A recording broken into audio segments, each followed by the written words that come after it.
Have you ever thought about how different styles of music just sound different in a way that's hard to put your finger on? It could be different instruments, different time signatures and rhythm patterns, a different style of lyrics, or many other factors. But some of the differences aren't easily quantifiable without further analysis. Lucky for you, we're going to do some of that analysis today. Before we can do much of anything, we need to establish a few basic principles. First, we need to establish that musical notation is a system of integers modulo 12. A system of integers modulo n means that every imaginable integer, or whole number, can be expressed as a number between 0 and n minus 1. The system of integers modulo 3, for example, contains the numbers 0, 1, and 2. If we wanted to express the number 4 in this system, we can subtract 3 from 4, giving 1. Expressing the number 7 gives the same result. Subtracting 3 from 7 gives 4, and subtracting 3 again gives 1. This means that the numbers 1, 4, and 7 are all equivalent in this particular system. Now consider Western musical notation, where each octave contains 12 semitones that repeat over and over in each octave. No matter which octave it is in, be it treble or bass or something else entirely, a C remains a C, despite the actual frequency of the sound being different from octave to octave. Let's say we create a system of integers modulo 12, meaning that we can have values between 0 and 11. Let's also assign C to be represented by the number, say, 3. If we go an octave up, this C will be represented by the number 15. Subtract 12 from 15, and we get 3. This way, all C's are equivalent in the system of integers modulo 12. Even though they are distinct pitches, they are considered by music theory to be the same note. Using this conception of notes, we can start to analyze some music. First, let's look at the folk hymn Amazing Grace, which was written in 1779 by the English poet and theologian John Newton, and popularized in the 20th century by gospel icons like Mahalia Jackson and Aretha Franklin. I chose this song for analysis because it is simple yet very beautiful, and most people recognize the melody, which will make this more fun for everybody watching. The version of Amazing Grace that I'm using today is set in the key of G major, meaning that the primary notes used in the song follow the G major scale, which are G, A, B, C, D, E, and F sharp. But if you think back to our discussion about modular systems a moment ago, you'll surely remember that Western music is a system of 12 notes, not just 7. The notes of our scale fit inside the 12-note octave like this. Starting with G as 0, we can assign each of our halftones a number from 0 to 11. Using these label numbers, we can count the frequency of each note in a bar of the song as we go along. We could even go so far as to create an 8 by 12 matrix to represent the frequency of each note in the first 8 measures of the song. This way, we can keep track of what notes show up where, in a way that we can use later for analysis. Let's hear the song and see what notes come up.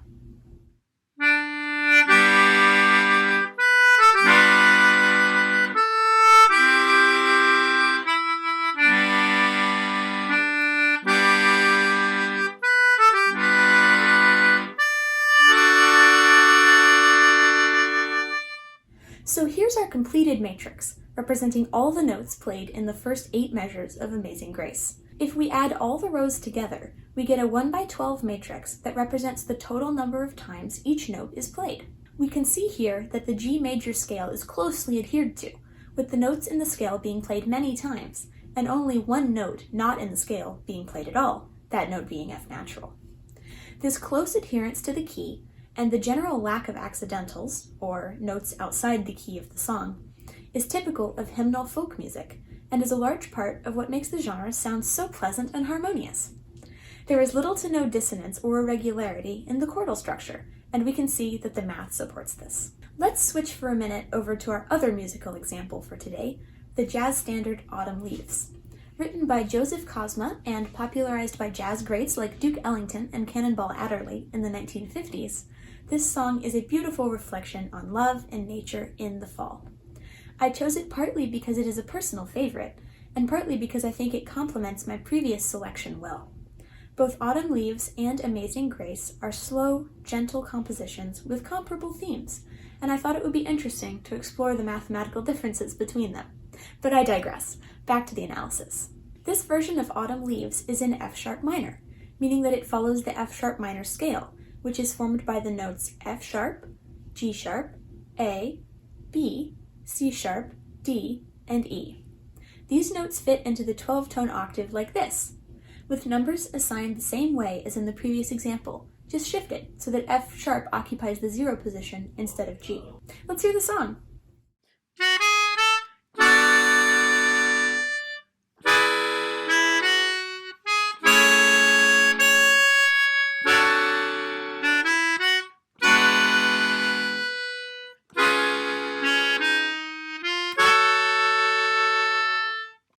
So here we see the completed 12 by 8 matrix for Autumn Leaves' first 8 bars, and just like in the previous example, we can add the rows together to get this 1 by 12 matrix.